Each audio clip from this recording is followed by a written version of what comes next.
Magandang araw. Ang tatalakayin natin ay ang buod Kabanata 22 ng El Filibusterismo na pinamagatang ang palabas. Ngunit bago tayo tumungo sa buod, kilalanin muna natin ang mga karakter at talasalitaan na ginamit sa kwento.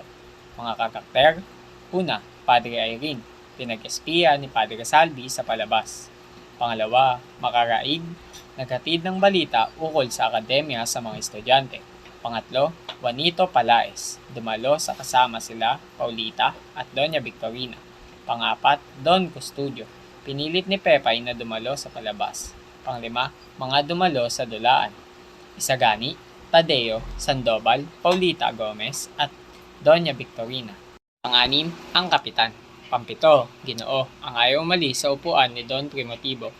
Pangwalo, Don Primotibo, may-ari ng upuan na inuupuan ng isang Ginoo. Pangsyam, Don Manuel, isang lalaki na panay ang pagsaging kay Don Custodio. Pangsampu, Pexon, isa sa mga estudyante. Panglabing-isa, Gertrude at Serpolete, mga kumakanta sa palabas. Panglabing-dalawa, Padre Salvi, nagpapa-espiya kay Padre Irene. Panglabing-tatlo, babaeng huling dumating, ipinagmamalaki ang kanyang pagkahuli, inaaway ang kanyang asawa. Panglabing-apat, Benside, panay ang panunuligsa sa palabas at sinasabing hindi marunong ang mga artista. Panglabing-lima, Simon, isang mahalagang tauhan na hindi dumating sa palabas. Talasalitaan, kinutsaba, kinasabwat, pasaring, parinig, ungas, bastos, panuligsa, pagpuna, pagsipot, pagdating. Tumungo na tayo sa buod ng El Filibusterismo. Kabanata 22, ang palabas.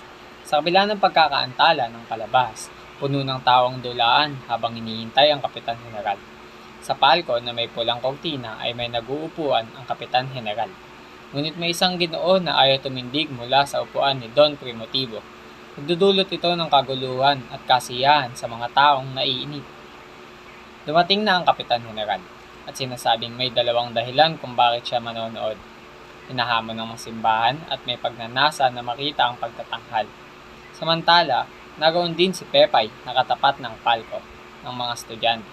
Kinutsaba siya ng mga estudyante upang kalambutin ang puso ni Don Custodio. Nandun din si Don Manuel na panay ang pasaring kay Don Custodio at si Makaraig na tumitingin kay Pepay na parang may sasabihin.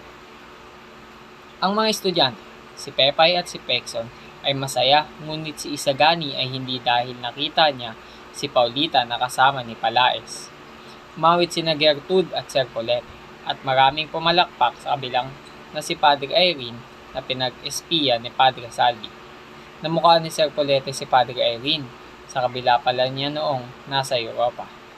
May isang babaeng dumating sa ipinagmamalaki ang pagkahuli ng dating at inaaway ang asawa nang makita ang walang laman na palko.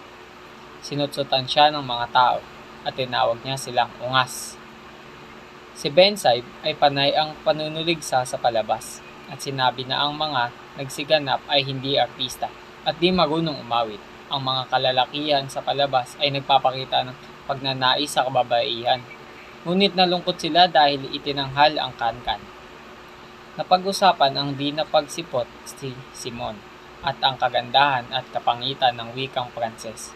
May balita si Makaraig mula kay Pepay tungkol sa paaralan na sinang-ayunan ngunit pinailalim sa Universidad ng Santo Tomas at mga pamamahala ng mga